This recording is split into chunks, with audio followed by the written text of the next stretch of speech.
আসসালামু আলাইকুম। আশা করি আপনারা সবাই ভালো আছেন। আজকের ভিডিওটি আমাদের চ্যানেলের অন্যতম বিশেষ একটি ভিডিও হতে চলেছে, কারণ আজ আমরা কথা বলবো তাদের নিয়ে যারা ২০২৬ সালে একটি নতুন জীবনের জন্ম দিতে চলেছেন, অর্থাৎ যারা ২০২৬ সালে মা হওয়ার স্বপ্ন দেখছেন বা ইতিমধ্যে মাতৃত্বের পথে পা বাড়িয়েছেন। ২০২৬ সালটি জ্যোতিষশাস্ত্র, আধুনিক চিকিৎসা বিজ্ঞান এবং সামাজিক সুযোগ সুবিধার দিক থেকে মায়েদের জন্য অনেক বড় বড় সুখবর নিয়ে আসছে। প্রথমেই আসা যাক সবচেয়ে বড় সুখবরে। চীনা ক্যালেন্ডার এবং জ্যোতিষশাস্ত্র অনুযায়ী ২০২৬ সাল হল year of the fire horse বা অগ্নি ঘোড়ার বছর। এই বছরে জন্মগ্রহণকারী শিশুরা সাধারণত খুব সাহসী, বুদ্ধিমান এবং স্বাধীনচেতা হয়। এছাড়া আধুনিক চিকিৎসা বিজ্ঞানের যে অভাবনীয় উন্নতি আমরা ২০২৬ সালে দেখতে পাব, তা আগে কখনো সম্ভব ছিল না। ১. ২০২৬ সালে চিকিৎসা প্রযুক্তির সহজলভ্যতা। ২০২৬ সালের মধ্যে অনেক স্মার্ট ডিভাইস এবং অ্যাপ চলে আসবে, যা আপনার গর্ভস্থ সন্তানের হৃদস্পন্দন এবং মুভমেন্ট ঘরে বসেই নিখুঁতভাবে ট্র্যাক করতে পারবে। ব্যথামুক্ত প্রসবের নতুন পদ্ধতির সহজলভ্যতা।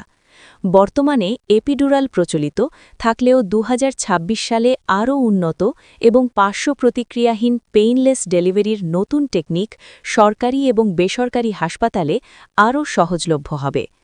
Telepathy consultation. গাইনোকোলজিস্টদের সঙ্গে ২৪ ঘণ্টা ভিডিও কলের মাধ্যমে যুক্ত থাকার সুবিধা এখনকার চেয়ে অনেক বেশি উন্নত হবে। ২. মাতৃত্বকালীন ছুটির নতুন আইন ও সুবিধা।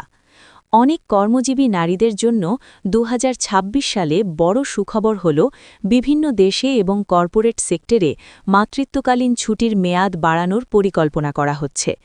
সরকার এবং বেসরকারি প্রতিষ্ঠানগুলো এখন মায়েদের মানসিক স্বাস্থ্যের উপর বেশি জোর দিচ্ছে। ওয়ার্ক ফ্রম হোম বা হাইব্রিড কাজের সুযোগ ২০২৬ সালে আরও বেশি স্থিতিশীল হবে, ফলে মায়েরা সন্তানের সাথে বেশি সময় কাটাতে পারবেন। ৩. গর্ভাবস্থার প্রথম ৩ মাস। নতুন মায়েদের জন্য টিপস। ২০২৬ সালে যারা মা হবেন তাদের পরিকল্পনা এখনই শুরু করা উচিত।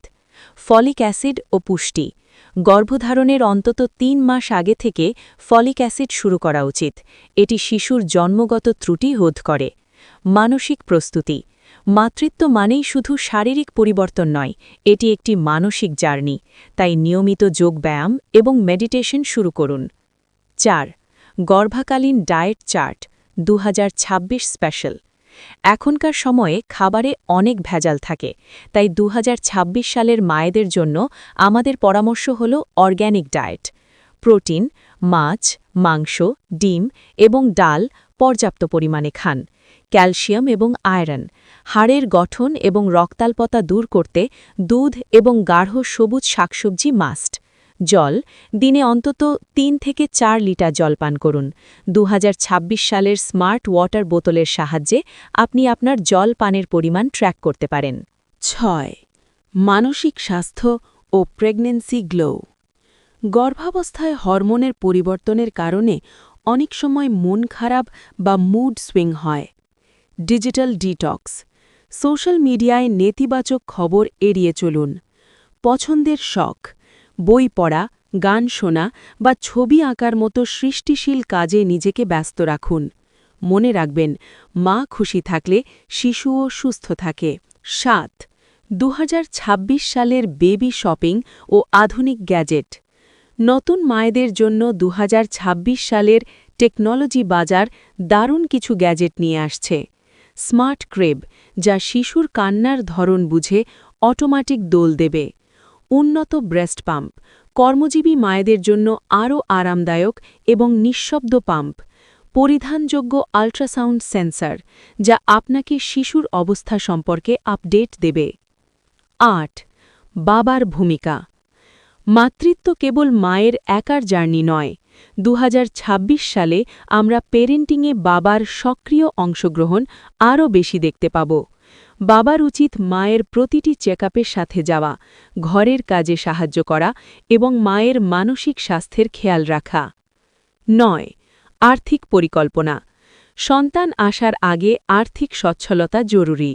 2026 সালের কথা মাথায় রেখে একটি বেবি ফান্ড তৈরি করুন। মেডিকেল ইন্স্যুরেন্স বা স্বাস্থ্য বীমা চেক করে নিন, যাতে প্রসবকালীন খরচ নিয়ে দুশ্চিন্তা না করতে হয়। 10. শেষ কথা, একটি সুন্দর আগামীর অপেক্ষায়। 2026 সাল আপনার জীবনের শ্রেষ্ঠ বছর হতে চলেছে। নতুন একজন অতিথি আপনার ঘর আলো করে আসবে। এর চেয়ে বড় সুখবর আর কিছুই হতে পারে না। ভয় পাবেন না, আত্মবিশ্বাসের সাথে এই সুন্দর সময়টিকে উপভোগ করুন। বন্ধুরা, আজকের এই ভিডিওটি যদি আপনাদের ভালো লেগে থাকে তাহলে অবশ্যই লাইক দিন। আর যারা 2026 সালে মা হতে চলেছেন তাদের জন্য অনেক অনেক শুভকামনা। কমেন্ট করে আমাদের জানান আপনার সম্ভাব্য ডিউ ডেট কবে। আমরা চেষ্টা করব আপনাদের প্রতিটি প্রশ্নের উত্তর দিতে।